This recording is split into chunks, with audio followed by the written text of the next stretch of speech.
समय के हिसाब से कितना ज़्यादा खुशनुमा हुआ करता था। किताबें ऐसी भी थीं कि जो आज़ादी के समय से प्रकाशित हुआ करती थी। मैगजीन खास तौर पर बच्चों के लिए ही डिज़ाइन की गई थी। सीरीज को सबसे लोकप्रिय विक्रम बेताल स्टोरीज ही रही थी।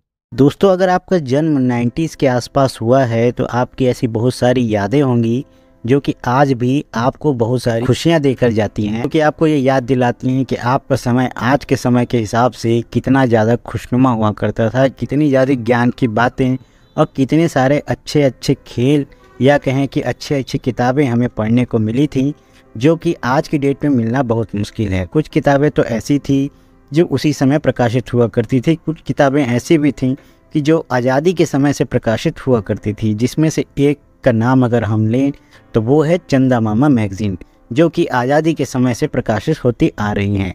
तो आज की वीडियो में हम चंदा मामा के बारे में ही बात करेंगे। तो दोस्तों, स्वागत है आपका एक बार फिर से आपके अपने चैनल कॉमिक्स टॉक विद विजय में।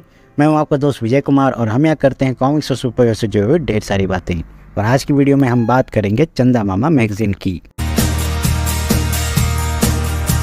दोस्तों, चंदा मामा एक फेमस इंडियन मैगज़ीन थी जो कि मंथली पब्लिश हुआ करती थी। यह मैगज़ीन खास तौर पर बच्चों के लिए ही डिज़ाइन की गई थी। इसमें स्टोरीज़ और आर्ट वर्क उसी हिसाब से ही डिज़ाइन किए गए थे और ये खासे लोकप्रिय हुए थे। चंदा मामा का पहला अंक जुलाई 1947 में मैगज़ीन के संस्थापक संपादक बी नागी रेड्डी के द्वारा प्रकाशित किया गया। वह साउथ फिल्म इंडस्ट्री के प्रोड्यूसर भी रहे थे। यह मैगज़ीन शुरू में तमिल और तेलुगु भाषा में प्रकाशित हुआ और बाद में उसे बाकी भाषाओं में भी ट्रांसलेट किया गया।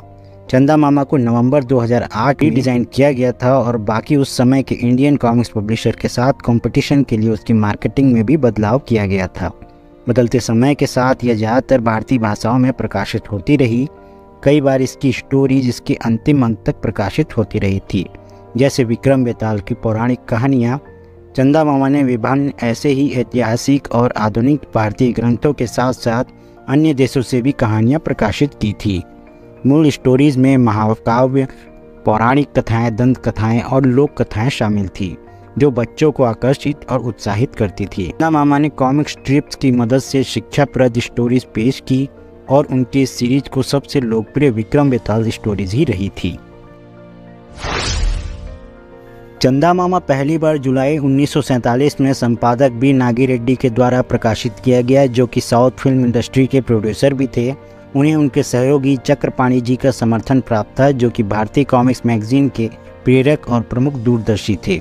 साल 1999 में पब्लिशिंग हाउस को एक पब्लिक लिमिटेड कंपनी बना दिया गया और मॉर्गन स्टैनली ने इस ग्रुप में एक बड़ी हिस्सेदारी हासिल कर ली थी।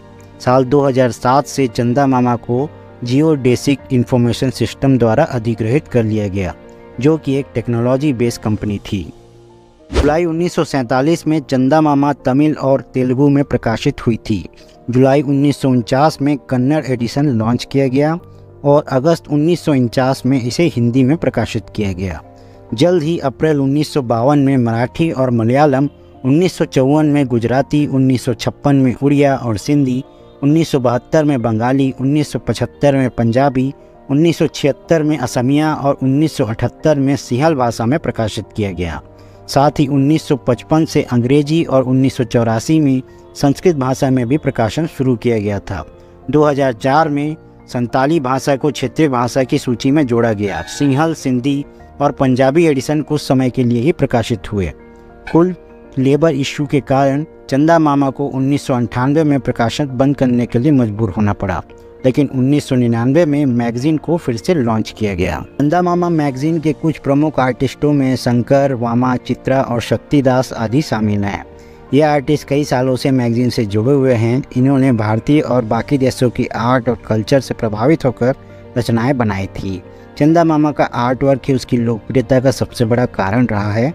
चंदा मामा जियोडेसिक इंफॉर्मेशन सिस्टम द्वारा अधिग्रहण के बाद चंदा मामा ने अनाउंस किया कि सभी आर्टिकल और इशू डिजिटलाइज किए जाएंगे। इसके अलावा चंदा मामा की मल्टीमीडिया सीडी भी लॉन्च की गई थी। दोस्तों, आई होप आपको हमारा आज का ये वीडियो ज़रूर पसंद आया होगा। अगर आपको ये वीडियो ज़रा सा भी पसंद आया है तो इसे लाइक करने के साथ ही शेयर करना ना भूलें।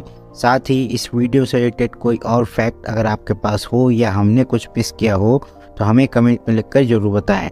साथ ही ऐसे ही और भी कॉमिक्स और सुपर हीरो रिलेटेड वीडियो को देखने के लिए हमारे चैनल को सब्सक्राइब करना ना भूलें। बेल आइकन को प्रेस करके ऑल नोटिफिकेशन को ऑन कर लें ताकि जब भी हम कोई नई वीडियो अपलोड करें उसकी नोटिफिकेशन सबसे पहले आपको मिले। तो दोस्तों आज के लिए बस इतना ही। मिलते हैं नेक्स्ट वीडियो में किसी नए टॉपिक के साथ। तब तक के लिए जय हिंद, जय भारत।